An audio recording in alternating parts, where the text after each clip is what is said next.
என் பெயர் திவ்யா. எனக்கு 22 வயசு. அம்மா, அப்பா, அண்ணன் என்று சந்தோஷமான குடும்பம். என் அண்ணன் கிரீஷ், அவருக்கு கல்யாணமாகி 1 வருடம் ஆகிறது. அண்ணி சுவாதி ரொம்ப நல்லவள். எல்லாரும் ஒன்னா மகிழ்ச்சியாக இருந்தோம். என் திருமணத்துக்குப் பிறகு நான் என் கணவர் விக்ரம் வீட்டிற்கு குடி போனேன். விக்ரமின் அப்பா சண்முகம் 50 வயது, மிகவும் உடற்பயிற்சி செய்பவர். வயதை விட இளமையாக இருப்பார். அவர் என் மாமியார் கமலாவை ரொம்ப அன்பாக நடத்துவார். ஆனால் இரவுகளில் கமலாவின் அறையிலிருந்து விசித்திரமான சத்தங்கள் கேட்க ஆரம்பித்தன.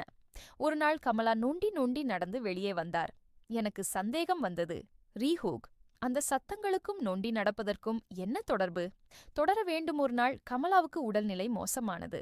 அவர் சொன்னார், திவ்யா, சண்முகத்துக்கு பால் கொடுக்கும் பழக்கம் உண்டு, இன்று நீயே கொடு. இரவு நான் சண்முகத்தின் அறைக்கு பால் எடுத்துச் சென்றேன். நான் கமலா வேடம் போட்டேன். முகத்தை துணியால் மறைத்துக் கொண்டேன். பால் கிளாஸை வைத்து திரும்பும்போது சண்முகம் என் கையை பிடித்து இழுத்தார். பஜா, அவர் கமலா என்று நினைத்து என்னுடன் முழு இரவையும் கழித்தார். நான் ஒரு நிலையற்ற மகிழ்ச்சியில் இருந்தேன். காலையில் எழுந்ததும் சண்முகம் என்னை கூர்ந்து பார்த்தார். நீதான் கமலா இல்ல என்று சந்தேகம் வந்ததா? எனக்கு பயமாக இருந்தது. ரீஹூக், சண்முகம் உண்மையை கண்டுபிடித்து விட்டாரா? அப்படியானால் என்ன நடக்கும்? மறுநாள் இரவு மீண்டும் கமலா சொன்னார், என் உடல்நிலை சரியில்லை, நீயே பால் கொடு. நான் மீண்டும் வேடத்துடன் சென்றேன். இம்முறை சண்முகம் சிரித்துக்கொண்டே கேட்டார், ஏன் விரைவாகப் போகிறாய்? நீ கமலா இல்ல, திவ்யாதான் என்பது முதல் நாளே தெரியும்.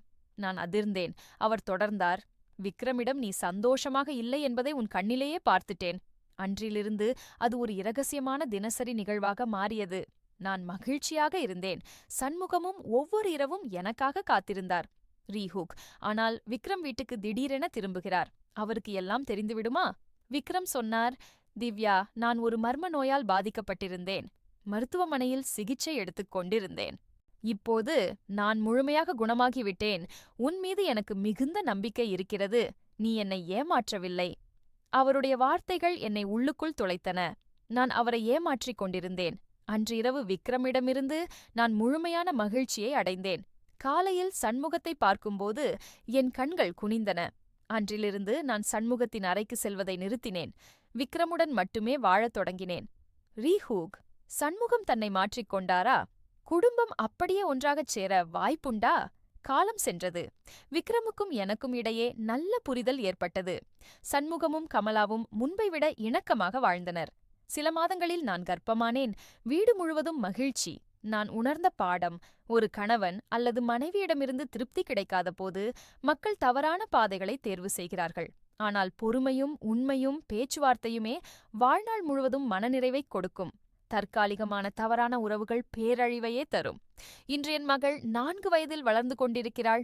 விக்ரமுடன் கைகோர்த்து நடக்கும்போது நான் ஒரு நாள் இரவு எடுத்த தவறான பாதையில் சென்றிராவிட்டால் இந்த மகிழ்ச்சியை இழந்திருப்பேன்.